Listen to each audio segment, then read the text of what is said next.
Hello everyone, welcome to my channel. Let's learn computer science. Hello everyone and welcome back to another video.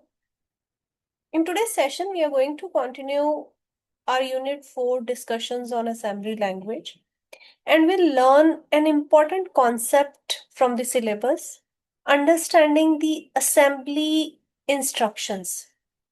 Now, you might be wondering, why do we even need to group instructions? Well, imagine if all instructions were mixed together without any classification, it would become very difficult for a programmer to know which instruction should be used for which task. Therefore, assembly language instructions are grouped according to the task they perform. This makes programs easier to understand, easier to debug, and easier to write also.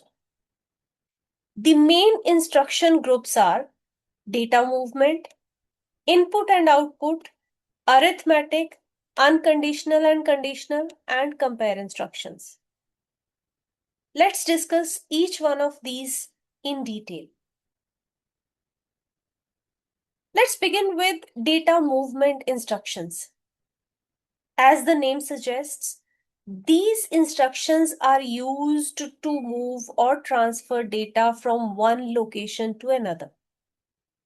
They allow us to load data into registers, store data in memory, copy data between registers. One very important point to remember for exams is that these instructions only move or copy data. They do not perform any calculations. Some common data movement instructions are LDM, which loads a value directly into the accumulator. For example, LDM hash 25. This instruction loads the value 25 directly into the accumulator.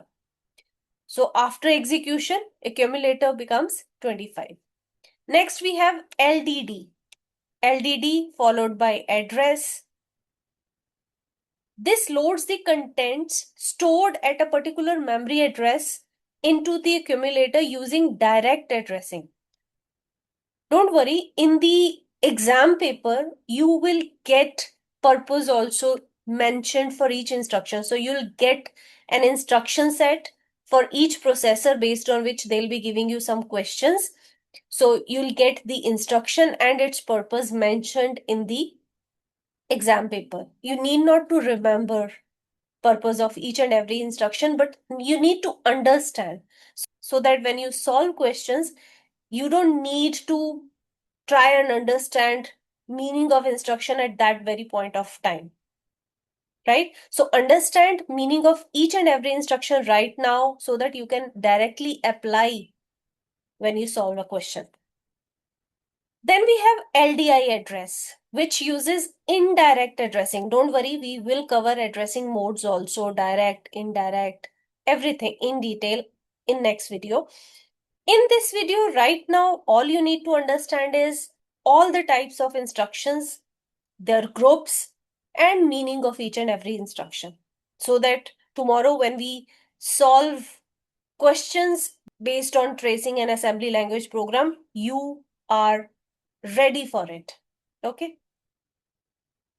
We also have LDR hash n used to load a value into the index register IX, move IX, copy contents of accumulator into IX, STO address used to store whatever is currently inside the accumulator into a specified memory location. And then we have end, which returns control to the operating system. Now, what you need to remember is that sometimes there is a number mentioned, sometimes there is an address mentioned. So you need to read the instructions and the data given very carefully. So opcode and operand, both you need to understand in the given program. Okay, so there is one example given, LDM hash 25, which means accumulator will get 25, STO 200, which means the value in accumulator is stored at memory location 200. Okay, so data movement instructions, they move or copy data, but they do not perform calculations. Just remember that. Now let's have a look at input and output instructions. These instructions allow communication between the computer and external devices such as keyboards and screens. There are only two instructions in our simplified instruction set. The first one is in and second one is out. The in instruction allows the user to enter a character using the keyboard, and out instruction outputs the character whose ASCII value is stored in the accumulator. So suppose user types the character A.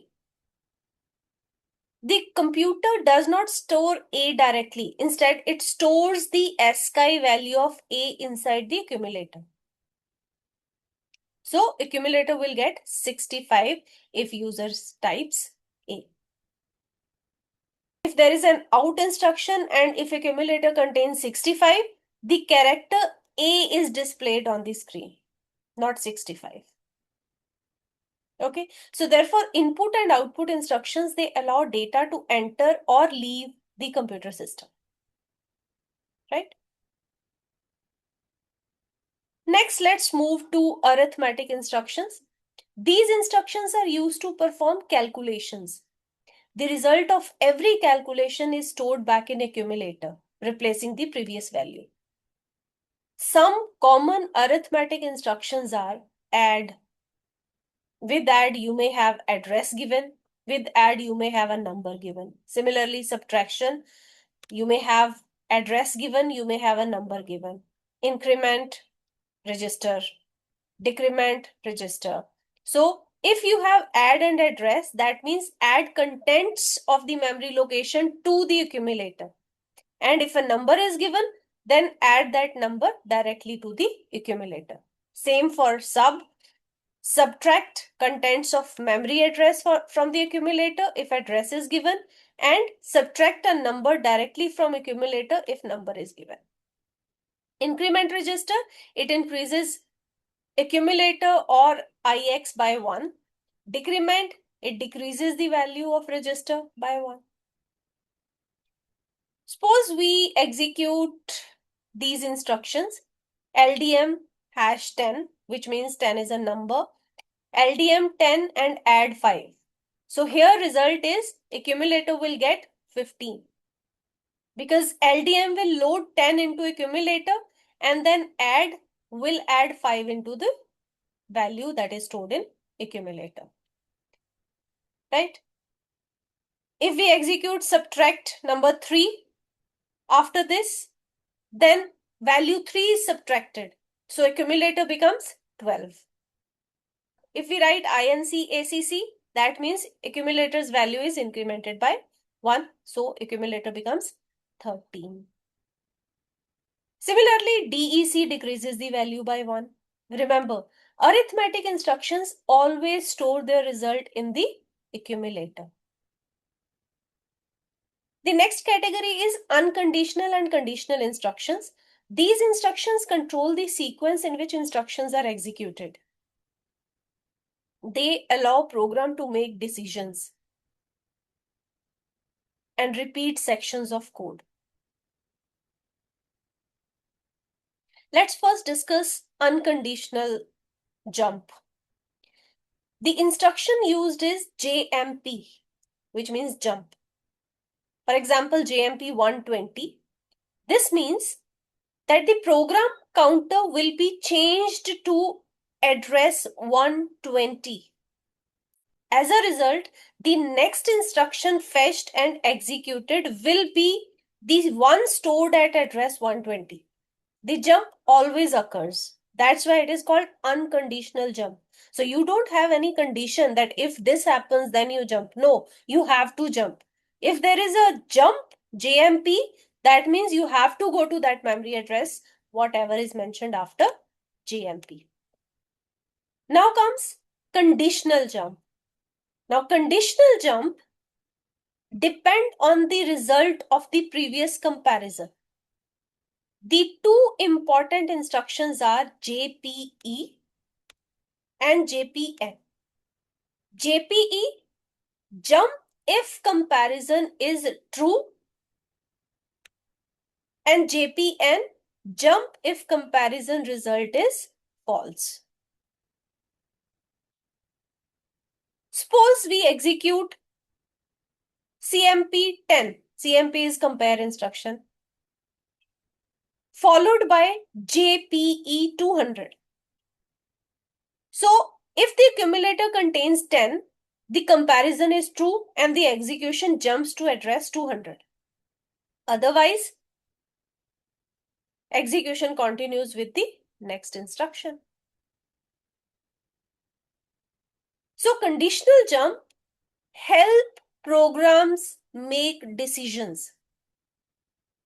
The result of the comparison is stored as a flag in the status register, and the jump instruction checks the flag before deciding whether to jump or not. Next, let's discuss compare instructions. These instructions compare the contents of accumulator with another value. An important point to remember is that comparison does not change any data.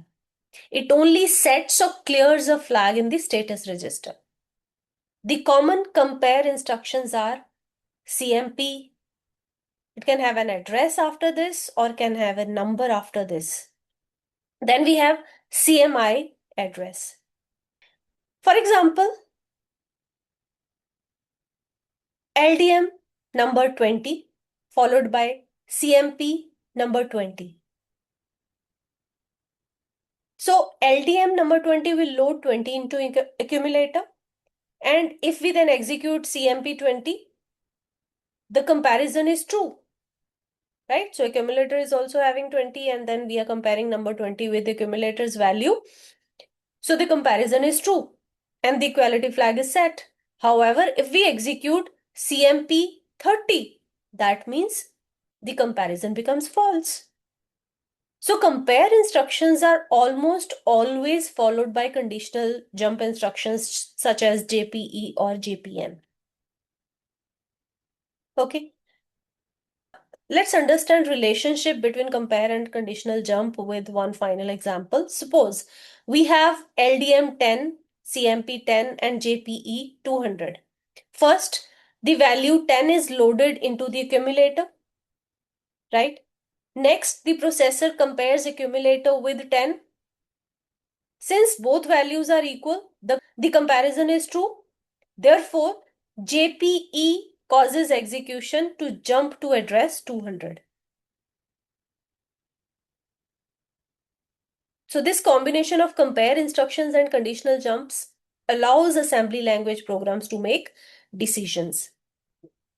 Okay, here is the summary table. You can pause the video, you can have a look, take notes.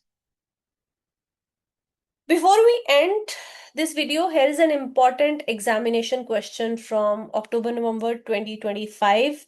Let's have a look. So assembly language instructions are grouped.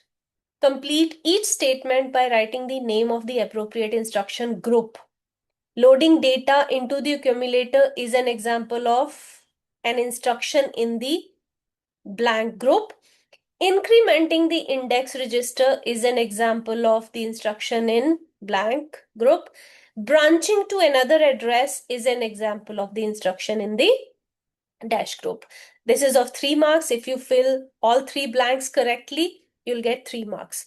Just pause the video, think about the answer, write your answer, and then compare your answer with the mark scheme. So here is the mark scheme. First one is data movement, second is arithmetic, and then we have conditional and unconditional jump instructions. So that's all for today. Hope you have understood that the set of instructions are grouped, including into data movement, input and output, arithmetic, unconditional and conditional, and compare instructions. If you found this video helpful, do like, share, and subscribe to my YouTube channel, which is CS with SKS. I'll see you in the next video. Till then, take care and bye-bye.